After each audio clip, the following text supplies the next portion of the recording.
chapitre 6 des Pirkei Avot. Alors ce chapitre il est un peu particulier parce qu'à la base, il ne fait pas partie du traité de Avot.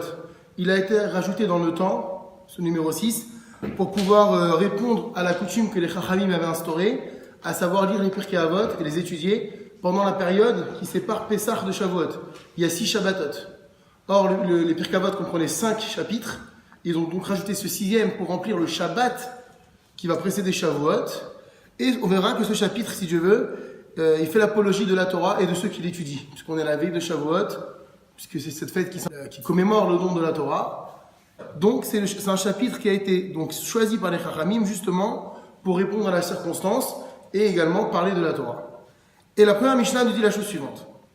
Rabbi Meir Omer, Rabbi Meir dit, lorsqu'on ne précise pas quel Rabbi Meir, c'est toujours Rabbi Meir Balanes. Rabbi Meir dit, Kol haosek baTorah lishma, quiconque se préoccupe de Torah. Certains traduiront quiconque étudie la Torah, lishma pour Hachem. Ça veut dire quoi pour Hachem? C'est de façon désintéressée. Je fais la Torah parce qu'Hachem, ça lui fait plaisir. Zoché lidvarim arbe mérite beaucoup de choses. On va expliquer par la suite quels sont ses mérites, qu'est-ce que je gagne lorsque j'étudie la Torah pour Akadosh Baruch Hu. C'est-à-dire qu'à la base, ça part d'un désintérêt total, mais malgré tout, Hachem ne reste pas indifférent quant à cette étude de Torah qui est faite sans intérêt. Quand on dit sans intérêt, ça veut dire pas pour la recherche du kavod, pas pour la recherche de la gloire, pas pour les honneurs, pas pour avoir plus de connaissances, simplement étudier la Torah parce que Hachem aime ça. C'est ce qu'on appelle l'ishma, l'Shem He, au nom du He, donc d'Akadosh Baruch Hu. Velood, et pas seulement, et la Shikol Aoulam Kulo, Kedai Ulo. Mais tout le monde entier, ça valait la peine qu'il soit créé pour lui.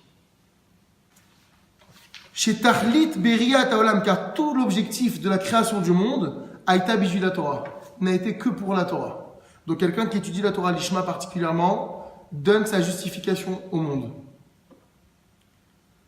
Et donc, quelles sont ces dvarim arbe, quelles sont ces choses nombreuses qu'un homme mérite lorsqu'il étudie la Torah l'Ishma?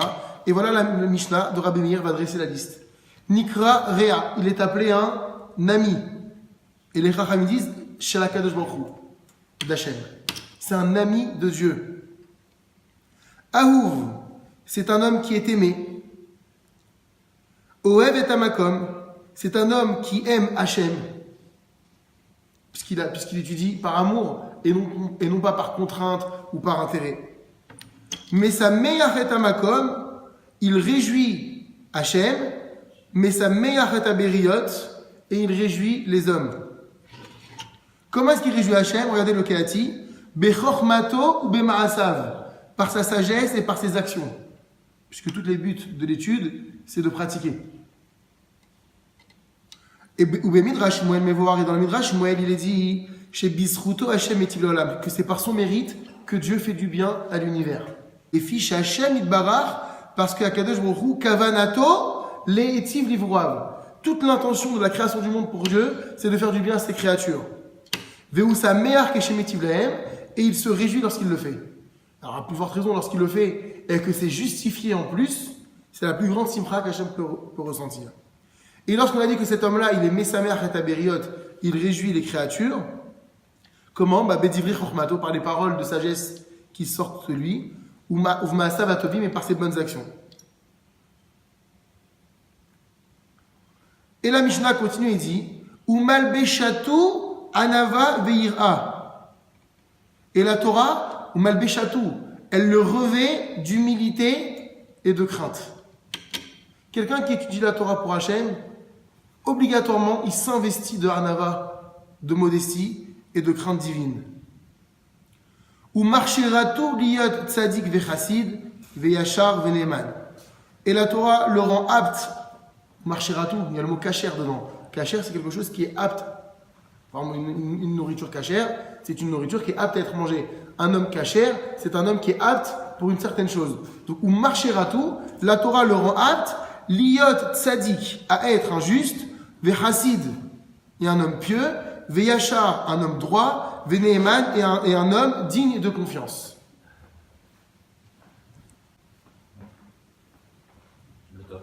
le top. Un tzaddik, c'est quoi? C'est quelqu'un la justice. Il est juste. Il va vouloir faire mieux que mieux. C'est ça. L'ifni mishurat adin, c'est quelqu'un qui, de façon naturelle, fait les choses avec beauté. C'est ça, chassid. Yachar, c'est quelqu'un qui est droit dans son cœur. Veneeman est quelqu'un qui est digne de confiance dans sa parole. Il a une parole. Donc nous dit ici Rabbi Meir Balanes que quelqu'un qui étudie la Torah par amour pour Hachem, naturellement, il s'investit de toutes ses qualités. C'est ça les Lidvarim Arbe, Zoché Lidvarim Arbe, il mérite beaucoup de choses. Et la Mishnah continue, il dit Umera Hakatu Minachet, la Torah l'éloigne de la faute. Umkarvatu l'idée zechut et le rapproche du mérite. Pourquoi est-ce qu'elle éloigne de la faute? C'est naturel. Parce que quelqu'un qui a l'amour pour Hachem et qui étudie la Torah, forcément, c'est ce que nous disent nos Chachamim, qui moshel ou berucho, parce qu'il est capable de dominer ses pulsions, vekovesh et titzro, et de maîtriser son satan. Donc forcément, il s'éloigne de la faute. Venehenin mimenu etza vetushia. Et on profite de lui, etza, par ses conseils, vetushia, et par son ingéniosité. Obligatoirement. Quelqu'un qui est dans la Torah a une façon de voir la vie. Bina ou gvura, on profite donc bina de son discernement, ou gvura et de sa force.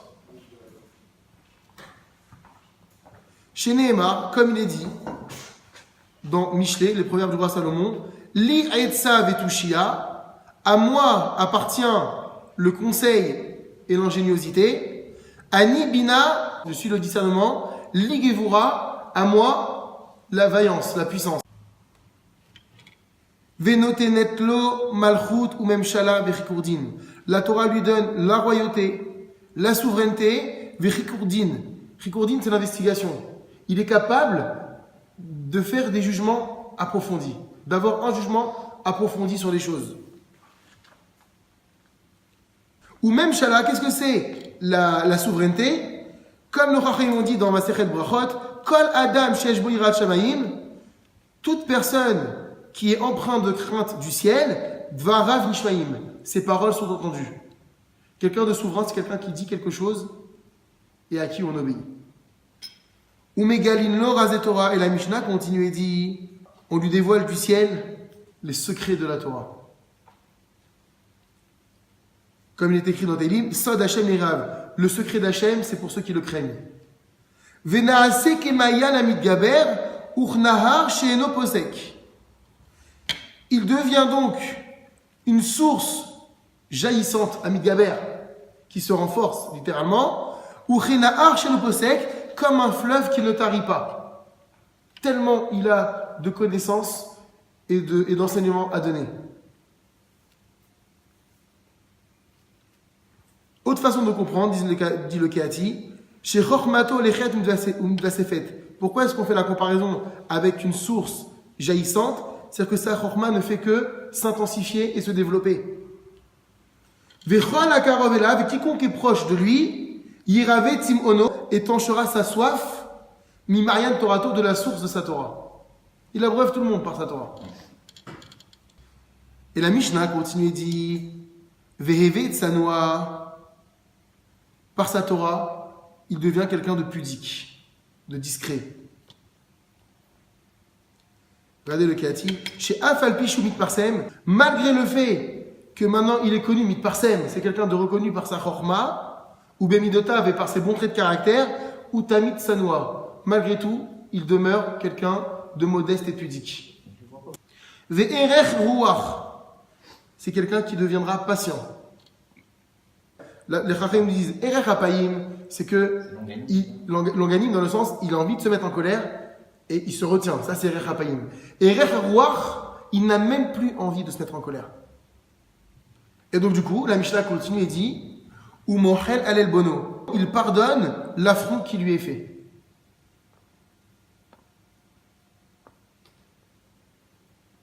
Pourquoi est-ce qu'il pardonne l'affront qui lui est fait?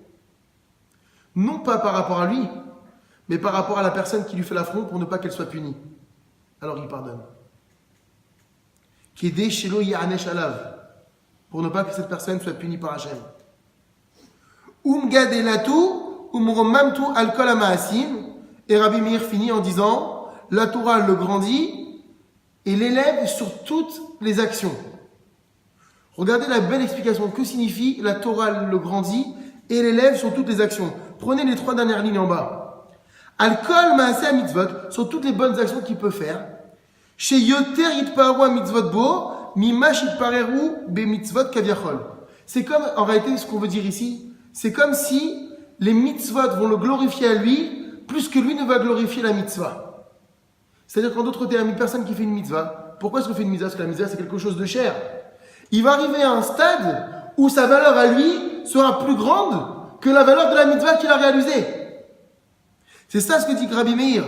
La Torah le grandit et l'élève au-dessus des mitzvot que lui-même fait.